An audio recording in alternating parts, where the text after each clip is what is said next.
Hello students, मैं हूं कुमार गौरव और गैलेक्सी के ऑनलाइन प्लेटफॉर्म पर आप सभी लोगों का बहुत बहुत स्वागत है। आज हम लोग अपने ज्योग्राफी का एक और बहुत ही औसम टॉपिक डिस्कस करने जा रहे हैं। इंडियन वेजिटेशन एंड फॉरेस्ट, भारतीय वनस्पति और वन। ये बहुत अच्छा टॉपिक है और यहां से आपके एग्जाम में जरूर जरूर क्वेश्चंस बनते हैं। सबसे पहले माय डियर स्टूडेंट्स, वेजिटेशन यानी वनस्पति यानी प्राकृतिक वनस्पति क्या होती है, तो समझिएगा जरा ध्यान से। ऐसी वनस्पति वेजिटेशंस जो बिना मानव के सहयोग के अपना विकास करती हैं, उन्हें प्राकृतिक वनस्पति कहा जाता है। बहुत आसान सी, बहुत छोटी सी डेफिनेशन है, बहुत ही अच्छे से आप समझ सकते हैं कि ऐसी वनस्पति जो बिना मानव के सहयोग के अपना विकास करती हैं, स्वयं उगती हैं, स्वयं बड़ी होती हैं, स्वयं समाप्त होती हैं, ऐसी वनस्पतियों को, ऐसे पेड़ पौधों को हम लोग प्राकृतिक वनस्पति कहते हैं। और जो वेजिटेशन होती है, जो प्राकृतिक वनस्पति होती हैं, कुछ फैक्टर्स ऐसे हैं जो प्राकृतिक वनस्पतियों को प्रभावित करते हैं, जैसे लैंड हो गई, सोइल हो गई, ऊंचाई एल्टीट्यूड हो गई, टेम्परेचर एंड ह्यूमिडिटी हो गई, वृषण हो गया और सूर्य का प्रकाश हो गया। ये कुछ ऐसे फैक्टर हैं जो प्राकृतिक वनस्पतियों को प्रभावित करते हैं। एक एक करके हम लोग देख लेते हैं। इसमें सबसे पहले लैंड यानी भूमि। किसी भी क्षेत्र की भूमि उस स्थान की वनस्पति को जरूर प्रभावित करती है। जैसे एग्जाम्पल के तौर पर प्लेन एरियाज में होने वाली वनस्पति अलग, जबकि पहाड़ी क्षेत्र पर होने वाली वनस्पति अलग होती हैं। बेसिकली जो प्लेन एरियाज में होने वाली वनस्पति हैं वो मानव उपभोग कृषि से संबंधित होती हैं, जबकि पहाड़ी क्षेत्रों में होने वाली वनस्पति वो कैसी होती हैं, वो वनों के लिए होती हैं। तो किसी भी क्षेत्र की वनस्पति जो है, किसी भी क्षेत्र की भूमि जो है, वो वनस्पति को प्रभावित करती है और डायरेक्टली और इनडायरेक्टली प्रभावित करती है। जैसे कि मैंने आपको बताया, मैदानी क्षेत्रों की भूमि उपजाऊ और आमतौर पर कृषि के लिए समर्पित होती है, जबकि पहाड़ी क्षेत्र की भूमि जो है वो काय के लिए, वनों के लिए प्रयोग में लाई जाती है। नेक्स्ट वन, हम लोग बात करें दूसरा जो फैक्टर है वनस्पति को प्रभावित करने वाला, वो है सोइल यानी मिट्टी। मिट्टी विभिन्न प्रकार से वनस्पतियों को प्रभावित करती है। जैसे इसका बहुत अच्छा एग्जांपल हमारे राजस्थान में रेतीली या हमारे राजस्थान में मरुस्थलीय मिट्टी पाई जाती है। और ये जो मरुस्थलीय मिट्टी है, ये जो डेजर्ट सोइल है, इसमें नागफनी यानी कैक्टस के पेड़ होते हैं, जबकि आप मैदानी क्षेत्र की यानी जलोढ़ मिट्टी को देखेंगे तो ये गेहूं, दाल, चावल और नीम के पौधे के लिए आवश्यक होती है। किसी भी क्षेत्र की मिट्टी उस क्षेत्र की वनस्पति को प्रभावित करने का काम करती है। जैसे गुजरात, महाराष्ट्र और दक्कन के पठार में काली मिट्टी पाई जाती है और यह काली मिट्टी जो है वो कपास की खेती के लिए बहुत ही अच्छी होती है। तो पहली जो फैक्टर है जो वेजिटेशन यानी प्राकृतिक वनस्पति को प्रभावित करता है वो है भूमि, और दूसरा जो है वो है सोइल यानी मिट्टी। थर्ड वन, ऊंचाई जो है वो किसी भी क्षेत्र की वनस्पति को जरूर प्रभावित करती है। जैसे एग्जाम्पल के तौर पे मैदान यानी ऐसे एरिया जो समुद्र तल से 300 मीटर के हैं, आप वहां के वनों को देखेंगे और जब आप पर्वतीय वनों को देखेंगे तो आप दोनों में अंतर ये पाएंगे कि यहां जो कम ऊंचाई वाले क्षेत्र हैं, यहां कम ऊंचाई के और सरल वन पाए जाते हैं, दूरी पर वन पाए जाते हैं, जबकि पहाड़ी क्षेत्रों में घने वन पाए जाते हैं। इस तरह से ऊंचाई भी वनों को प्रभावित करती है। ब्रसन मतलब होता है मानसून के आधार पर होने वाले वन। देखिए, हमारे देश में दो तरह के मानसून हैं। एक तो पहला जो मानसून है वो है south east monsoon. South east monsoon, दक्षिण पूर्व मानसून, ये इंडियन मानसून, भारतीय मानसून की दिशा है। ऐसे इस तरह से मानसून आता है। और बैक मानसून यानी लौटते हुए मानसून जो होते हैं वो कौन सी दिशा है, तो वो नॉर्थ ईस्ट मानसून है, सॉरी नॉर्थ वेस्ट मानसून है। ये नॉर्थ वेस्ट मानसून, इसे बैक मानसून भी कहा जाता है। और ये भी वनों को क्या करते हैं, प्रभावित करते हैं। जिधर से आते हैं वहां वनों की संख्या, वनों की मात्रा ज्यादा होती है। और जैसे जैसे मानसून की मात्रा कम होती जाती है वैसे वैसे वनों की मात्रा भी कम होती जाती है। तो आपका वर्षण यानी ये जो वर्षा वाला मानसून वाला फैक्टर है ये भी वनों को प्रभावित करता है। सनलाइट, सनलाइट देखिएगा, सीधी सी बात है, जहां सनलाइट ज्यादा और ज्यादा देर तक रहती है वहां के वन, वहां वनों का जो घनत्व है, जो डेंसिटी है, वो आपको ज्यादा देखने को मिलेगी। जबकि जहां सूर्य का प्रकाश कम या सनलाइट कम देर के लिए है वहां आपको वनों की जो घनत्व है वो कम मिलेगा। जैसे इक्वेटर पे देखिएगा आप, सबसे ज्यादा वन, एवरग्रीन वन, सदाबहार वन, वो एवरग्रीन वन जो है वो इक्वेटर यानी भूमध्य रेखा के आसपास पाई जाते हैं। क्यों भूमध्य रेखा के आसपास पाए जाते हैं? क्योंकि यहां सूर्य की किरणें लंबवत चमकती हैं और काफी टाइम के लिए चमकती हैं, इसीलिए यहां के वन एकदम हष्ट पुष्ट खाए पिए आपको दिखेंगे। इसीलिए यहां के वनों को एवरग्रीन फॉरेस्ट यानी सदाबहार वन कहा जाता है। एक बार मैं और समझाना चाहूंगा आपको। हम सब लोग पहले, आज जो हम लोग पहले टॉपिक पढ़ने जा रहे हैं वो है इंडियन वेजिटेशन एंड फॉरेस्ट यानी भारतीय वनस्पति और वन। भारतीय वनस्पति और वन में इंडियन वेजिटेशन एंड फॉरेस्ट में हम लोग जो सबसे पहली चीज जो समझ रहा है वो है प्राकृतिक वनस्पति, जो बिना मानव के सहयोग के जन्म ले, बड़े, अपना जीवन व्यतीत करे, उसे प्राकृतिक वनस्पति कहा जाता है। प्राकृतिक वनस्पतियों को प्रभावित करने वाले तत्वों में सबसे पहले भूमि है।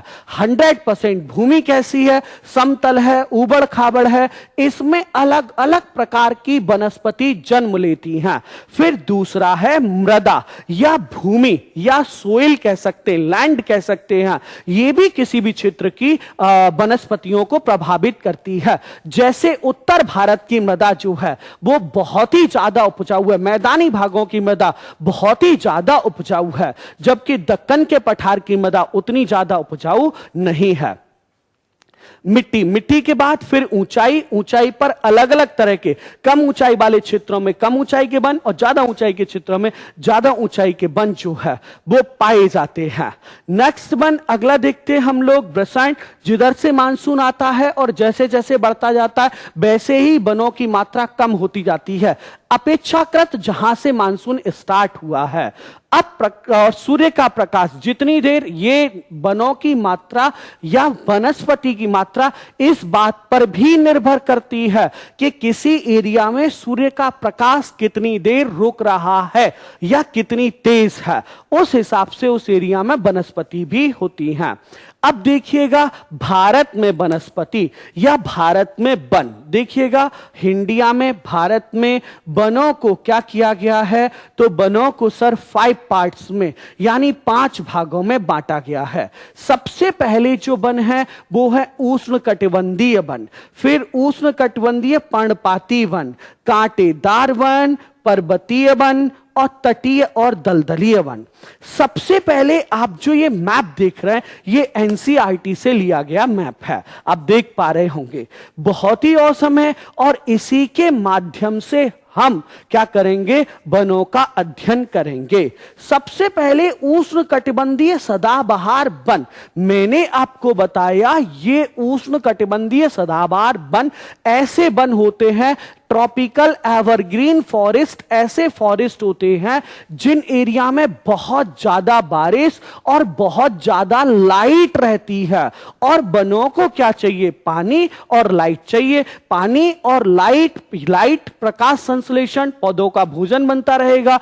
और इसीलिए यहां के इस एरिया के जो वन होते हैं वो काफी हद तक क्या होते हैं, हमेशा एकदम हरे भरे बने रहते हैं।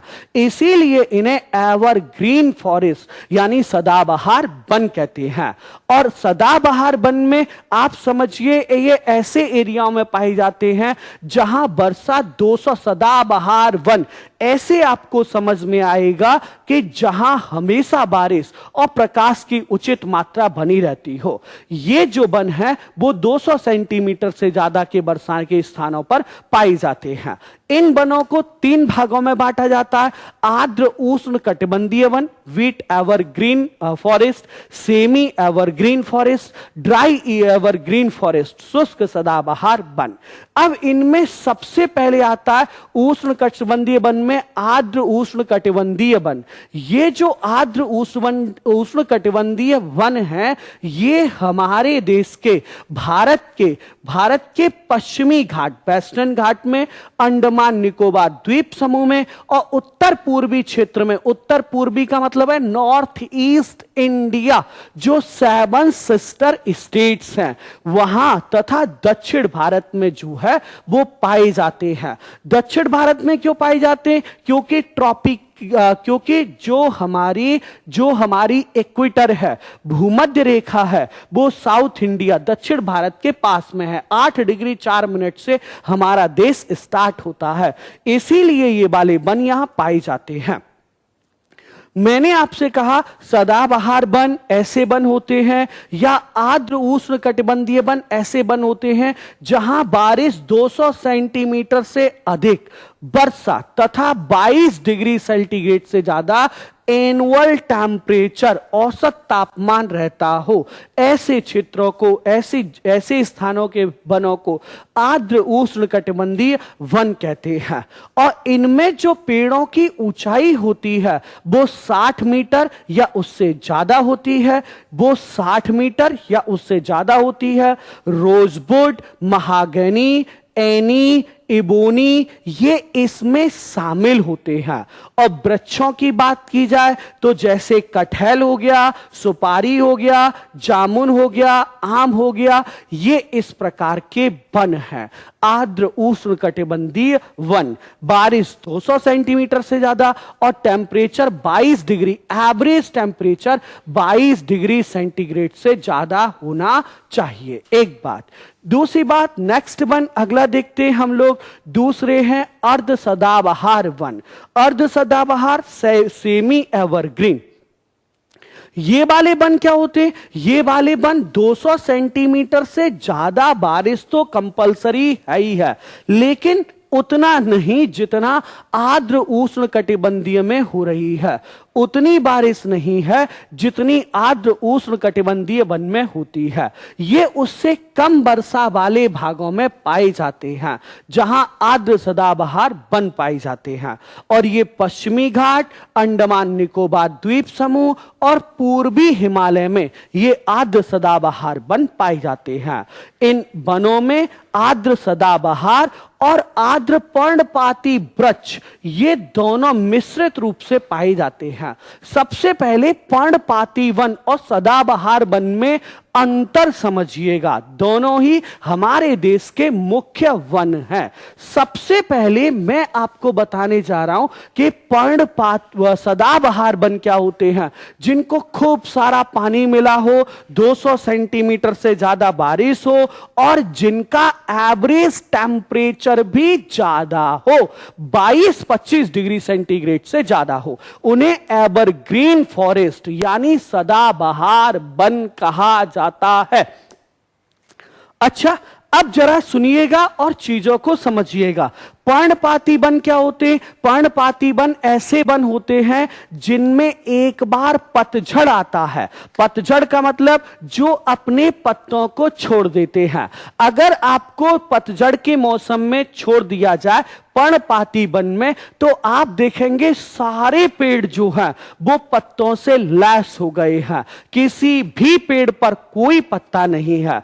तो मैं क्या समझाने की कोशिश कर रहा हूं, इन क्षेत्रों में आर्द्र सदाबहार और आर्द्र पर्णपाती वृक्ष ये दोनों वृक्ष पाए जाते हैं।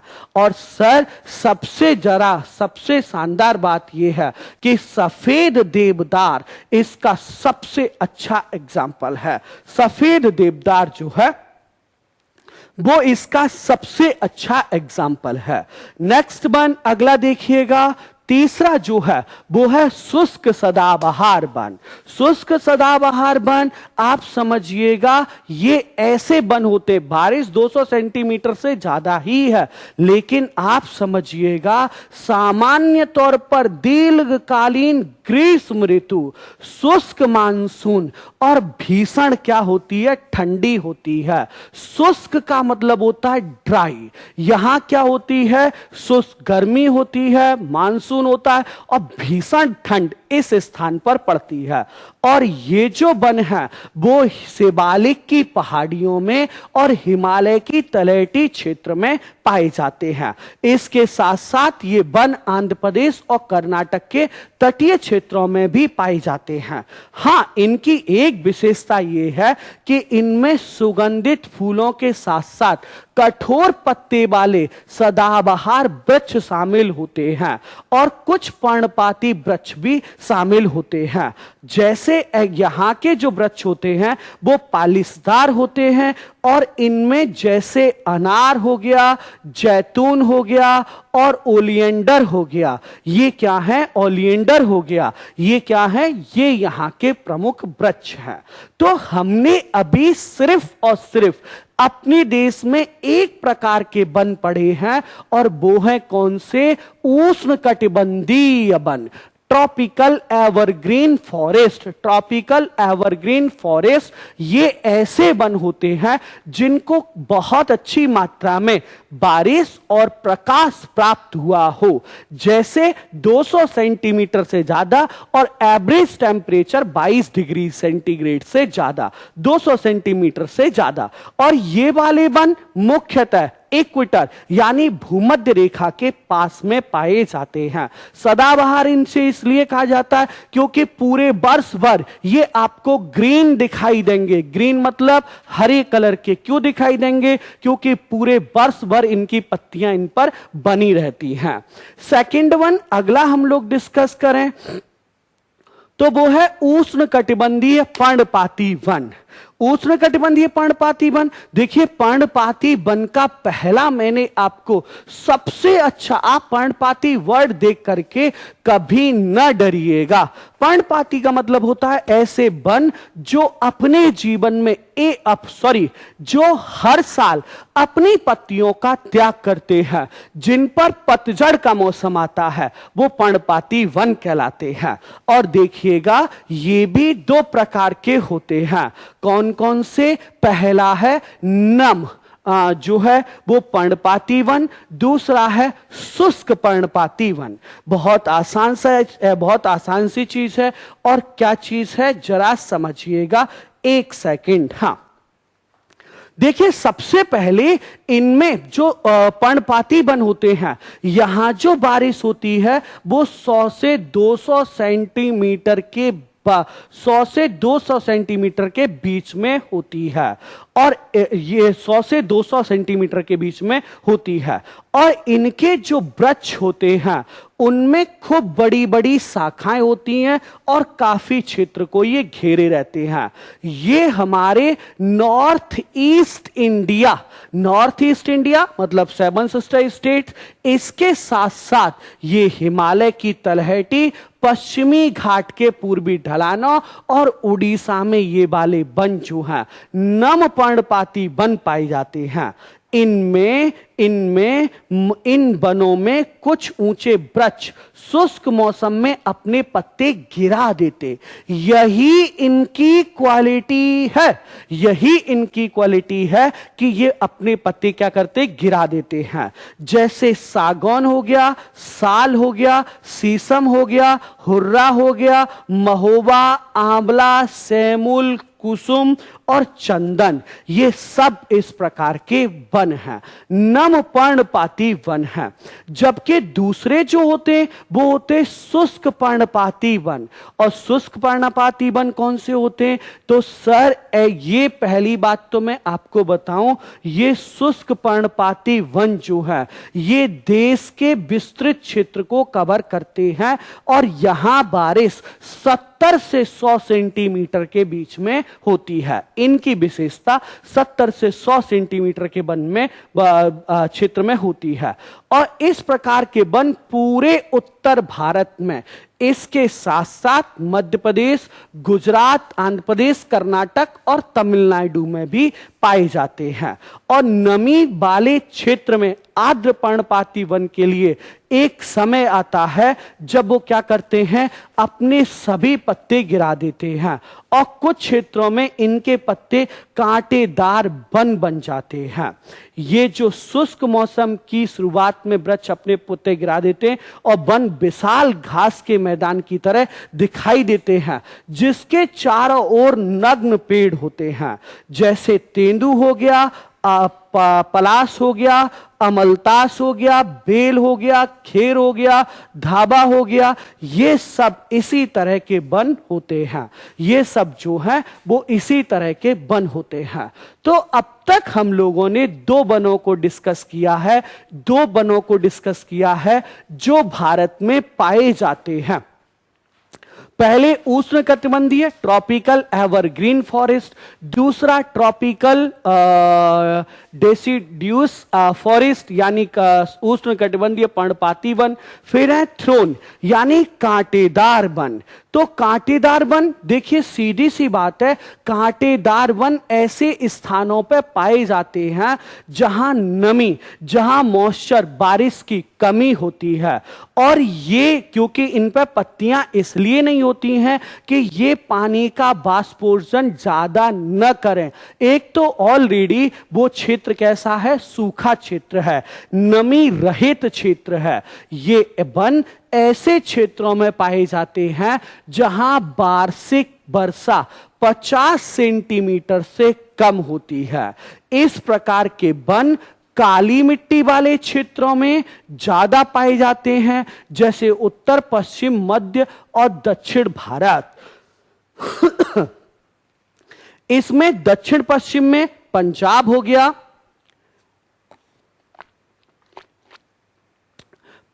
हो गया, हरियाणा हो गया, राजस्थान, गुजरात, मध्य प्रदेश और उत्तर प्रदेश के शुष्क क्षेत्रों में ये शामिल हैं। यहां के वृक्षों की ऊंचाई 10 मीटर से अधिक नहीं होती है, ये इनकी विशेषता होती है। और विभिन्न प्रकार की घास और झाड़ियां इनमें पाई जाती हैं। यहां जो है इस क्षेत्र में आमतौर पर स्प्रेस, कापर और कैक्टस के पौधे पाए जाते हैं। इन वनों में पौधे लगभग पूरे वर्ष पर्ण हरित रहते हैं और यहां पाए जाने वाली प्रमुख प्रजातियों में बबूल, काकटेसस, बेर, खजूर, खैर, नीम, खेजड़ी और पलास, ये आदि प्रमुख हैं।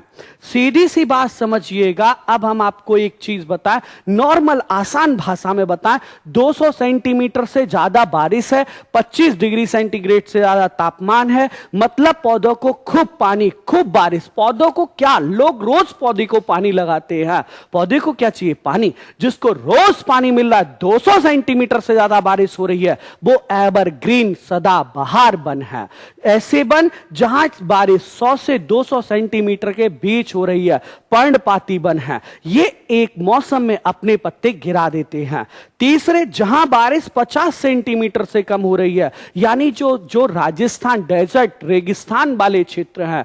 और सर, यहां पौधे ज्यादा वाष्पोषण न करें, इसलिए पत्तियों के स्थान पर यहां कांटे उगाते हैं। तो ये वाले वन जो है वो कौन से वन होते हैं, कांटेदार वन होते हैं। फिर उसके बाद आता है माउंटेन फॉरेस्ट। माउंटेन फॉरेस्ट बोले तो ये पर्वतीय वन, ये पर्वतीय क्षेत्रों में पाए जाते हैं। दो प्रकार के होते हैं, पर्वतीय आर्द्र समशीतोष्ण वन और पर्वतीय उपोष्ण कटिबंधीय वन। क्या होते हैं समझते हैं जरा। सबसे पहले पर्वतीय आर्द्र समशीतोष्ण वन समझिएगा और बहुत ही औसम सा फैक्टर है।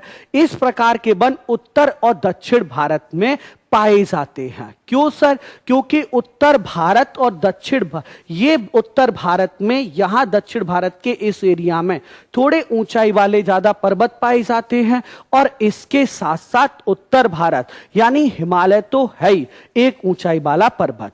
ये उत्तर भारत में ये हिमालय नेपाल के पूर्वी क्षेत्रों से लेकर अरुणाचल प्रदेश तक 1800 से 3000 मीटर की ऊंचाई पर स्थित होने के साथ साथ 200 सेंटीमीटर की न्यूनतम वर्षा प्राप्त करने वाले क्षेत्रों में पाए जाते हैं। दक्षिण में ये नीलगिरी की पहाड़ियों में, अन्नामलाई की पहाड़ियों में पाए जाते हैं। उत्तरी क्षेत्र के वनों की तुलना में दक्षिण में वन सर्वाधिक घने हैं। क्यों घने हैं? क्योंकि बारिश तो 200 सेंटीमीटर से ज्यादा हो रही है, लेकिन टेम्परेचर भी इसके साथ साथ वहां कुछ ज्यादा है। इसका प्रमुख कारण यह है कि समय के साथ साथ मूल वृक्षों की जगह यूकेलिप्टस जैसे तेजी से बढ़ने वाली प्रजातियों ने स्थान ले लिया है। रेडोड्रेनो, चंपा और विभिन्न प्रकार के ग्राउंड फ्लोरा यहां पाए जाने वाले प्रमुख पेड़ हैं, या कह सकते हैं आप वन हैं। दूसरा है पर्वतीय उष्णकटिबंधीय वन। पर्वतीय उष्णकटिबंधीय वन ये कौन से वन होते हैं? तो एवरेज बारिश जो 100 से 200 सेंटीमीटर के बीच हो रही है, और तापमान 15 डिग्री से 22 डिग्री सेंटीग्रेड के बीच है। इस प्रकार के वन ही उत्तर पश्चिम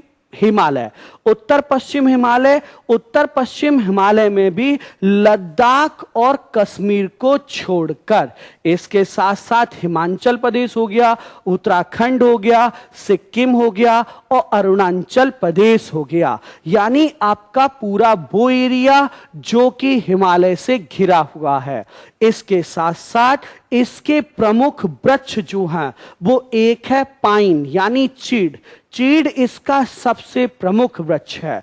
इसके अतिरिक्त ओक हो गया, जामुन हो गया और रेंड्रोड्रेन हो गया। ये इस प्रकार के क्या हैं? प्रमुख वृक्ष हैं। ये इस प्रकार के पर्वतीय उपोष्ण कटिबंधीय वन हैं। माउंटेन सब ट्रॉपिकल फॉरेस्ट है, इस प्रकार के वन हैं। तीसरे जो पांचवे जो वन है हमारे देश में जो पाए जाते हैं वो तटीय या दलदलीय वन है। वैसे मैं आपको बताऊं, पर्वतीय वन में अभी हमें एक बार हिमालयन वन को भी डिस्कस करना चाहिए। हिमालयी आर्द्र वन कहाँ है? तो जम्मू कश्मीर में है, हिमाचल प्रदेश में, उत्तराखंड में, बंगाल के उत्तरी पहाड़ी क्षेत्रों में है। और ये ऐसे क्षेत्रों में पाए जाते हैं जहां ऊंचाई 1000 से 2000 मीटर के मध्य होती है। इनमें ओक हो गया, चेस्टनट हो गया, चीड़ हो गया, साल हो गया और बहुत सारी पौष्टिक झाड़ियां इन वनों में जो है वो पाई जाती हैं। फिर दूसरे हैं इस प्रकार के दूसरे हिमालयी शुष्क शीतोष्ण वन।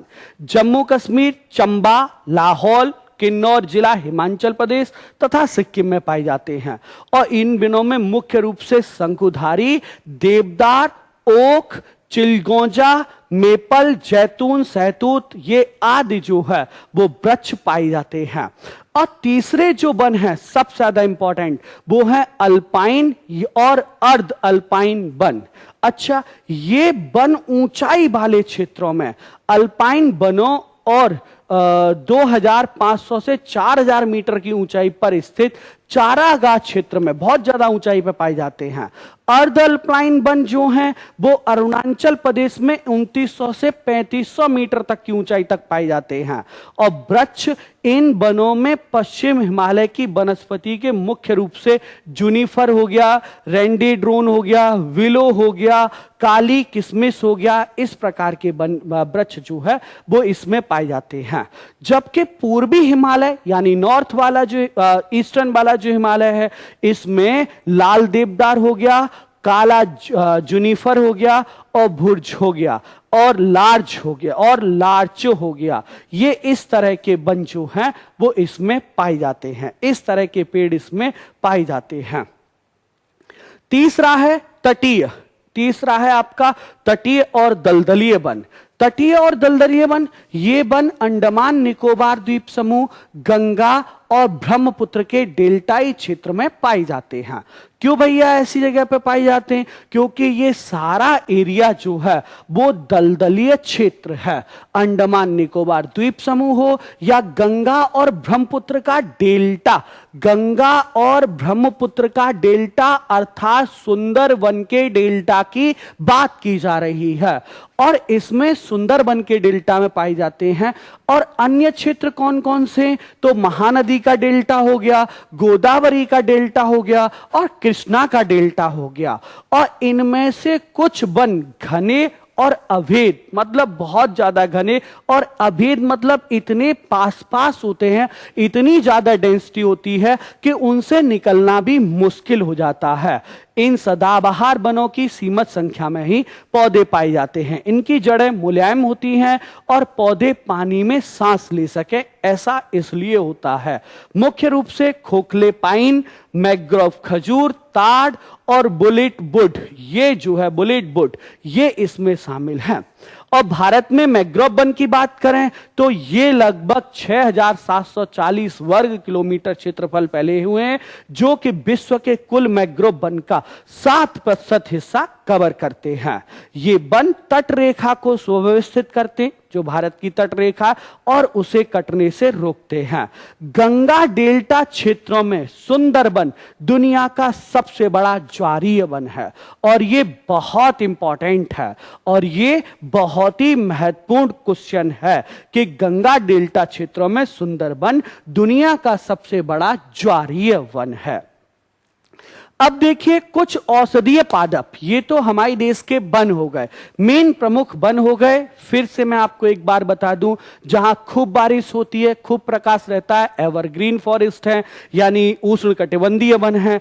जहां बारिश क्या होती है 100 से 200 सेंटीमीटर के बीच में हो रही है और टेम्परेचर एवरेज कम रहता है, वो पर्णपाती वन है, वर्ष में एक बार अपने जो है वो पत्ते गिरा देते हैं। फिर दूसरे जो है जो तीसरे वन है हमारे देश में, वो है आपके कांटेदार वन, ऐसे स्थान जहां 50 सेंटीमीटर से कम बारिश हो रही है।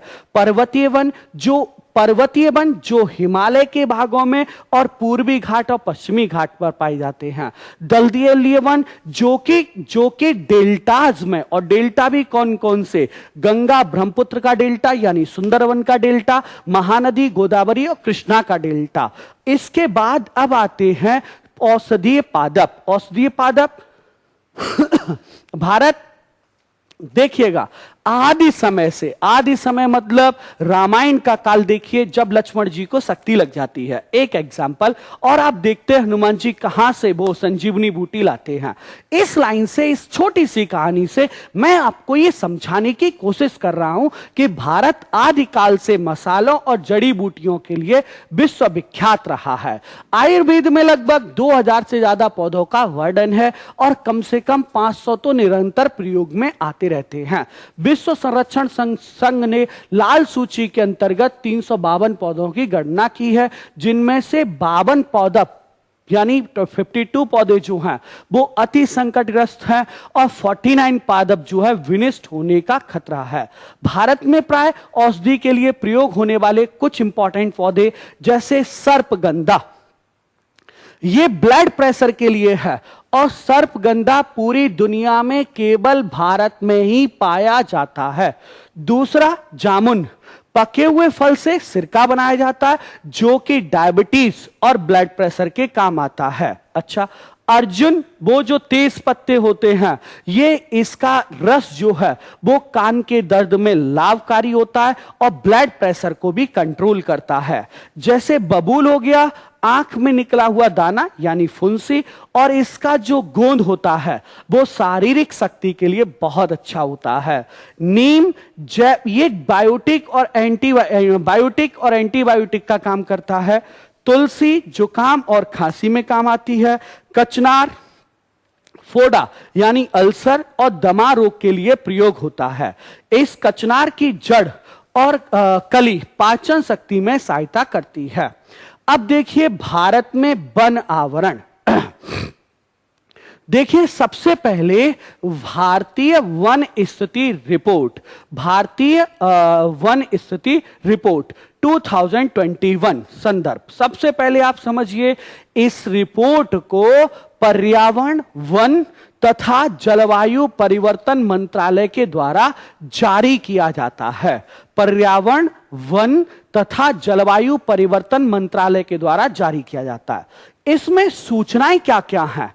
एक तो सबसे पहले वन आवरण, फॉरेस्ट कवर, और वृक्ष आवरण, ट्री कवर। देखिए सर, समझिएगा जरा।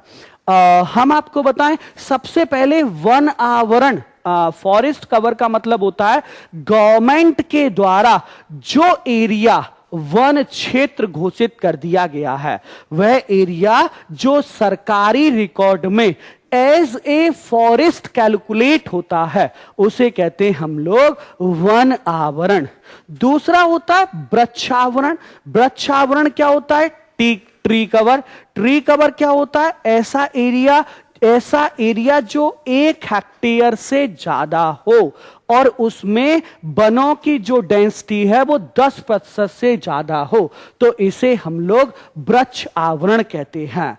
मैंग्रोव आवरण, जहां मैंग्रोव वन खूब सारे हों। फिर वन निधि, यानी उसमें वृद्धि, वनों में वृद्धि कितनी हुई है, भारत में वनों में कार्बन संग्रह कितना हुआ है, वनों में आग की निगरानी कैसी है, बाघ आरक्षित क्षेत्र कैसे हैं, ये सारे टॉपिक जो है वो भारतीय वन स्थिति रिपोर्ट 2021 में दिखाए गए हैं। ये बहुत इंपॉर्टेंट है, ये आपको याद रखना है। ये डेटा हर साल ministry of environment, forest and climate change के द्वारा रिलीज की जाती है। अच्छा, अब देखिएगा, लिखा कुल वन एवं वृक्ष आवरण में वृद्धि 2019। देखिए, इसके आकलन की तुलना में भारत में कुल वन और वृक्ष आवरण में 2261 वर्ग किलोमीटर की वृद्धि हुई है। इसमें वन आवरण वो 1540 वर्ग किलोमीटर और वृक्ष आवरण 721 वर्ग किलोमीटर है। ये वो एरिया है जो गवर्नमेंट रिकॉर्ड में, सरकारी रिकॉर्ड में बढ़ा है और यहां वृक्षों की संख्या बढ़ी है। और इसको प्लीज आप याद कर लीजिए कि अब हमारे देश में कुल वन और वृक्ष आवरण जो है वो टोटल क्षेत्रफल का 24.62% हो गया है। हालांकि ये 33% होना चाहिए, मिनिमम 33% होना चाहिए, लेकिन ये कितना हो गया? 24.62%। सबसे ज्यादा वृद्धि कौन कौन से राज्य में हुई है? तो सबसे ज्यादा आंध्र प्रदेश में फॉरेस्ट कवर बढ़ा है, फिर तेलंगाना, फिर उड़ीसा, फिर कर्नाटक, इस तरह से है। फिर उसके बाद दूसरा जो है नेक्स्ट वन, सर्वाधिक वृद्ध वन क्षेत्र है किसमें? मध्य प्रदेश में। मध्य प्रदेश में सबसे ज्यादा फॉरेस्ट है। फिर अरुणाचल प्रदेश, उसके बाद छत्तीसगढ़, उसके बाद उड़ीसा और फिर महाराष्ट्र। अच्छा, कुल भौगोलिक क्षेत्र में प्रतिशत के मामले में सबसे ज्यादा वन मिजोरम में है, फिर अरुणाचल में है, मेघालय और मणिपुर में है, इस तरह से। और उसके बाद सर्वाधिक, अच्छा ये वही है। फिर भारत में वन आवरण, अब देखिएगा बहुत अच्छा क्वेश्चन है। भारत में वन स्थिति report, India state of forest report 2021 के अनुसार 2019 के पिछले आकलन की तुलना में मैंग्रोव जो वन आवरण है हमारे देश में, जो मैंग्रोव वन आवरण है वो 17 वर्ग किलोमीटर बढ़ गया है और अब टोटल 4992 वर्ग किलोमीटर हो गया है। और सबसे ज्यादा मैंग्रोव वन जो है वो उड़ीसा में है 8 वर्ग किलोमीटर, फिर महाराष्ट्र में है 4 वर्ग किलोमीटर, फिर कर्नाटक में है 3 वर्ग किलोमीटर। और समझिएगा जरा जरा इधर देखिएगा, सबसे ज्यादा मैंग्रोव वन जो है वो इंडोनेशिया में 19%, फिर ब्राजील में है 9%, नाइजीरिया में 7% और मैक्सिको में है 6%। इस तरह से, और साउथ इंडिया के 3% मैंग्रोव वन जो हैं वो कहां है? भारत में है। आई होप कि आपको ये चीज क्लियर हुई होगी। अब ये जरा देखिएगा, कुछ क्वेश्चंस हैं निम्नलिखित में से भारत में सर्वाधिक विस्तृत क्षेत्र पर किस प्रकार के वन आच्छादित हैं, किस प्रकार के वन उपस्थित हैं? तो वो हैं ट्रॉपिकल मोइस्ट डेसिडियस यानी उष्णकटिबंधीय नम पर्णपाती वन। दूसरा क्वेश्चन जैसे अगला दे रखा है कि स्टेटमेंट्स पर ध्यान दीजिए। कह रहा है 250 सेंटीमीटर से अधिक वर्षा हो, वेरी गुड। वार्षिक तापमान 25 से 27 डिग्री हो, वेरी गुड। औसत आर्द्रता 25 डिग्री से ज्यादा हो और वृक्ष जिनके पत्ते नहीं झड़ते हों। सीधी सी बात है, उष्णकटिबंधीय सदाबहार वन, उष्णकटिबंधीय शुष्क सदाबहार वन, डी वाला ट्रॉपिकल ड्राई एवरग्रीन फॉरेस्ट, ये इसका राइट आंसर होगा। मैंग्रोव स्थल के संबंध में निम्नलिखित में से कौन सा उपयुक्त है?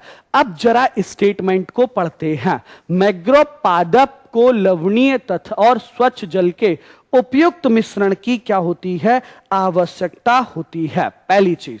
दूसरा, मैंग्रोव पादप को, सेकंड वन जो लिखा हुआ है वो लिखा हुआ है मैंग्रोव पादप को वृद्धि और विकास के लिए पंख मैदान की आवश्यकता होती है, वेरी गुड। फिर कह रहा है आपका मैंग्रोव पादप सुरक्षित आड़ वाले तटों के अंतर्राज्यीय क्षेत्रों में पाए जाते हैं। फिर उसके बाद मैंग्रोव वनस्पति अंडमान और निकोबार द्वीप समूह सहित सभी तटीय क्षेत्रों में रिपोर्ट की गई है। तो देखते हैं जरा इसका राइट आंसर क्या है।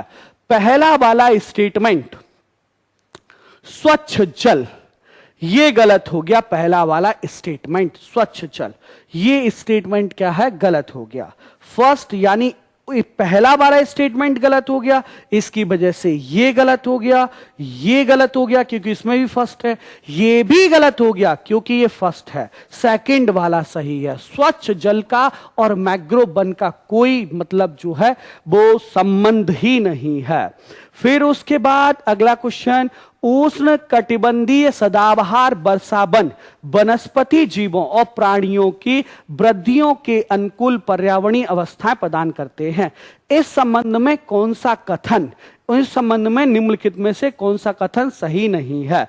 इसमें वर्ष भर भारी वर्षा होती है एवं उच्च तापमान बना रहता है। उष्णकटिबंधीय सदाबहार वर्षा वन में बिल्कुल सही है, इसमें पूरे वर्ष भर भारी बारिश होती है और उच्च तापमान बना रहता है, ये एकदम सही स्टेटमेंट है।